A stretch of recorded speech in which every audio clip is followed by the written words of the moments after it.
Semuanya terlambat. Setelah semua yang Anda lakukan ke kehidupan saya. Trian masih saja memikirkan kejadian kemarin ketika dirinya hampir saja tertipu oleh orang yang mengaku menemukan Adila. Harapan yang sempat muncul itu akhirnya kembali runtuh. Lagi-lagi dia harus menelan kenyataan pahit. Meski begitu, jauh di dalam hatinya, keyakinan Trian belum berubah sedikit pun. Sampai sekarang dia masih percaya kalau Adila masih hidup dan suatu saat pasti akan kembali. Pagi itu Trian sedang berkendara di jalanan kota. Pikirannya masih dipenuhi bayangan Adila. Tanpa sengaja matanya menangkap sosok perempuan yang sedang naik motor.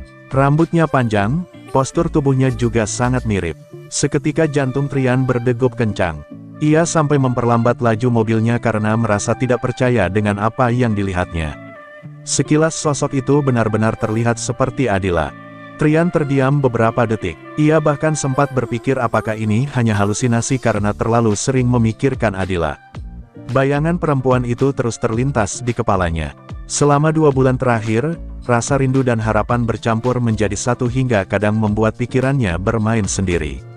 Meski begitu, perasaan aneh itu tidak bisa diabaikan begitu saja. Di sisi lain, sebelumnya suasana yang sangat berbeda terlihat di sebuah tempat berkumpul para ibu-ibu. Herlina sedang duduk santai bersama teman-teman rumpinya. Obrolan mereka sebenarnya tidak terlalu penting, tetapi Herlina dengan penuh percaya diri terus saja membicarakan keluarga Cahyadi. Tanpa rasa bersalah sedikit pun dia menjelek-jelekkan Trian di depan semua orang. Herlina bahkan mengatakan kalau sebentar lagi Andra akan menjadi CEO. Nada bicaranya penuh keyakinan seolah semua sudah pasti terjadi.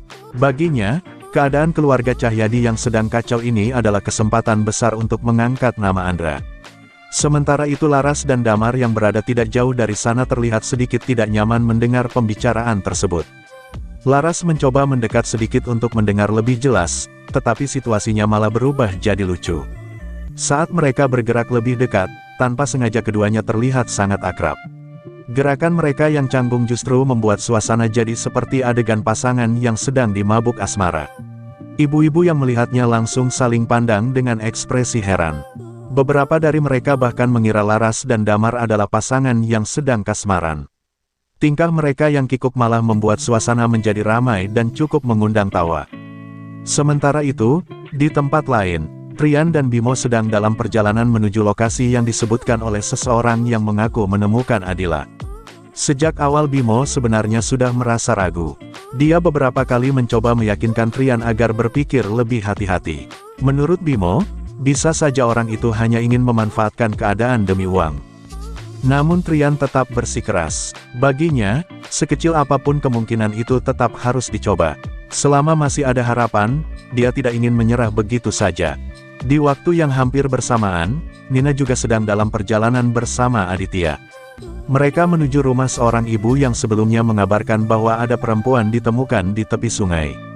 Informasi itu membuat mereka ikut berharap bahwa perempuan tersebut adalah Adila. Kembali ke Trian dan Bimo, akhirnya mereka tiba di lokasi yang dimaksud. Tempatnya terlihat cukup sepi. Tidak lama kemudian seorang pria mendatangi mereka. Penampilan pria itu terlihat seperti preman, membuat Bimo langsung merasa waspada. Gelagat pria tersebut juga sangat mencurigakan. Cara bicaranya kasar dan tatapannya tidak bersahabat. Ketika pria itu mulai menanyakan soal uang yang dibawa, kecurigaan Trian dan Bimo semakin kuat. Tidak lama kemudian muncul 2 orang lainnya yang bergabung dengan pria itu. Saat itulah Trian dan Bimo sadar bahwa mereka memang sedang dijebak. Orang-orang itu sama sekali tidak tahu apa-apa tentang Adila. Mereka hanya ingin memeras uang dengan memanfaatkan harapan Trian. Situasi langsung memanas. Ketegangan berubah menjadi keributan yang tidak bisa dihindari. Ketiga preman itu mencoba menyerang, tetapi Trian dan Bimo tidak tinggal diam. Meski sempat terjadi perkelahian cukup sengit, akhirnya mereka berhasil mengalahkan para preman tersebut. Walau berhasil lolos dari situasi itu, Trian tetap merasa sangat kecewa. Harapan yang tadi sempat muncul lagi-lagi berubah menjadi kekecewaan. Sementara itu, Aditya akhirnya bertemu dengan ibu yang memberikan informasi tentang perempuan yang ditemukan di sungai. Harapan sempat muncul ketika ibu tersebut menunjukkan foto perempuan yang dimaksud. Namun kenyataannya kembali mengecewakan. Perempuan itu bukanlah Adila, bahkan perempuan tersebut sudah dijemput oleh keluarganya beberapa waktu lalu. Aditya mencoba menanyakan identitas keluarga yang menjemputnya, tetapi sang ibu tidak mengingatnya dengan jelas. Meski begitu, Aditya tetap menunjukkan sikap yang sangat sopan. Walaupun informasi tersebut tidak membawa hasil, dia tetap memberikan hadiah kecil sebagai tanda terima kasih kepada ibu tersebut. Di rumah keluarga Cahyadi, suasana juga tidak kalah kacau. Kondisi Pak Cahyadi semakin memprihatinkan. Bahkan untuk makan saja dia terlihat sangat sulit. Bimila sampai kebingungan melihat keadaan majikannya yang terus memburuk. Pak Cahyadi kemudian menanyakan kabar Trian. Dengan hati-hati Bimila menceritakan bahwa Trian belakangan ini terlihat sangat kelelahan.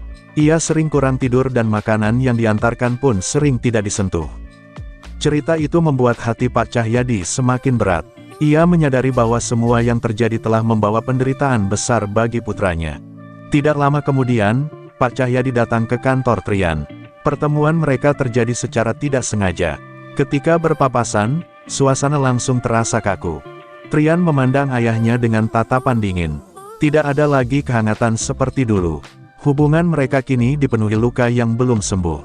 Pak Cahyadi sebenarnya datang dengan niat ingin berbicara baik-baik. Ia ingin menyelesaikan semua kesalahpahaman yang selama ini terjadi. Namun reaksi Trian justru sangat keras. Kekecewaan yang menumpuk membuat Trian tidak lagi ingin mendengarkan penjelasan apapun. Baginya, semua yang telah terjadi sudah terlalu jauh untuk diperbaiki. Trian merasa hidupnya telah berubah menjadi neraka akibat semua konflik itu. Kehilangan Adila menjadi luka paling besar yang tidak bisa dia terima.